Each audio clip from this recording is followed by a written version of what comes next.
Olá pessoal, prazer reencontrá-lo aqui no canal. Se você não me conhece, o meu nome é Fábio. Aqui nós falamos sobre diversos assuntos: banco de dados, programação estruturada, programação orientada a objetos, linguagem de acesso ao banco de dados relacional, que é a linguagem SQL, e outros assuntos do dia a dia.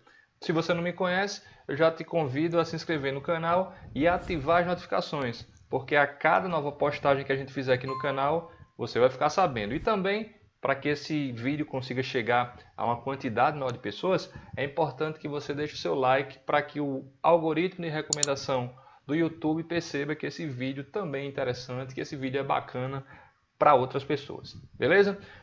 No vídeo passado, nós começamos a falar sobre herança. Eu comecei de uma forma diferente. Eu trouxe um problema e a partir desse problema eu comecei a falar sobre o conceito de herança. Então o problema que eu mostrei para vocês é esse que está aí na tela. Eu tenho duas classes, a classe motocicleta e a classe automóvel, e o que está marcado em vermelho são os atributos e os métodos que se repetem.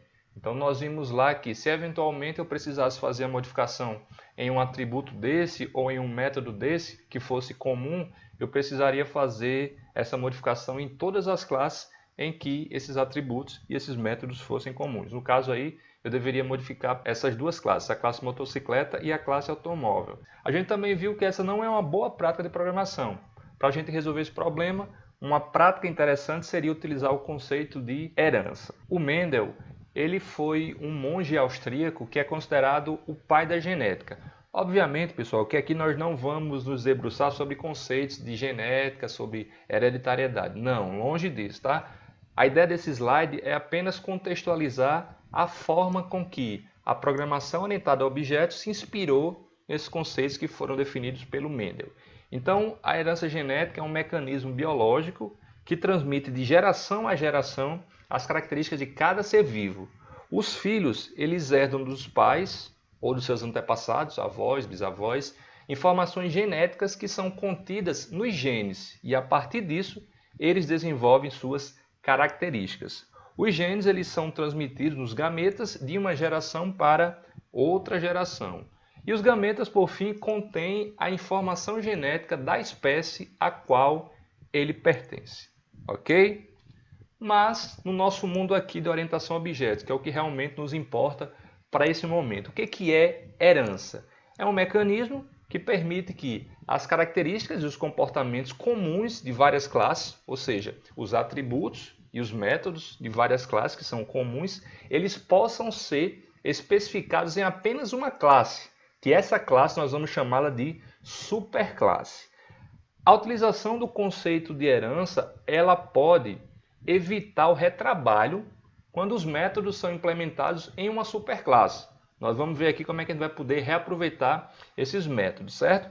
A partir de uma superclasse, que também a gente pode chamar de classe base, classe mãe ou classe ancestral, outras classes podem ser especificadas. Essas outras classes nós chamamos de subclasses, que também podem ser chamadas de classe derivada, classe filha ou classe descendente, que estas, por sua vez, herdam atributos e métodos da sua superclasse, ou seja, da sua mãe. Você está vendo aí o modelo da classe automóvel e o modelo da classe motocicleta. Anteriormente nós vimos que esse modelo ele é repetido. Existem alguns atributos e alguns métodos que são em comum.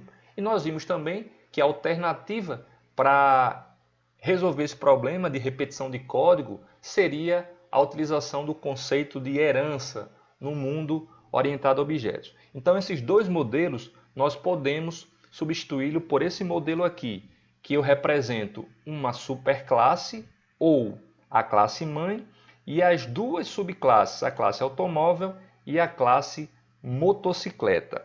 Você pode observar aí o seguinte, que tanto automóvel quanto motocicleta a gente pode considerar como sendo o quê? Um veículo. Então o que é que nós fizemos? Nós criamos uma superclasse e nessa superclasse nós colocamos os atributos e os métodos que são comuns para quem? Para as subclasses, automóvel e motocicleta. Então observe que aro e marca, eles se repetem tanto em automóvel quanto em motocicleta. O que foi que eu fiz? Na superclasse veículo eu coloquei esses atributos que se repetem.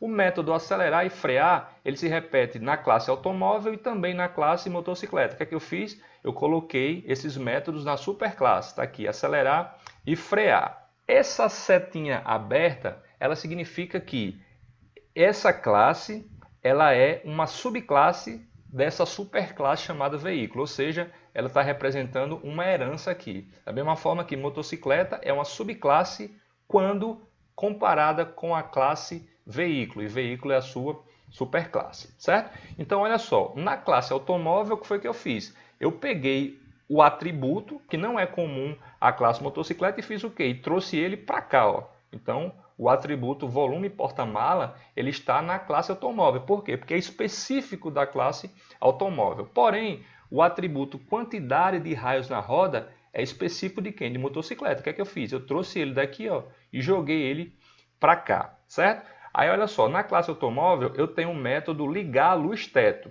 que é específico do automóvel, mas a motocicleta não tem. Então, o que é que eu fiz? Eu peguei esse método e trouxe para a classe automóvel. E a classe motocicleta ficou sem nenhum método. Por quê? Porque ela só tem dois métodos, que é o método acelerar, e o método frear.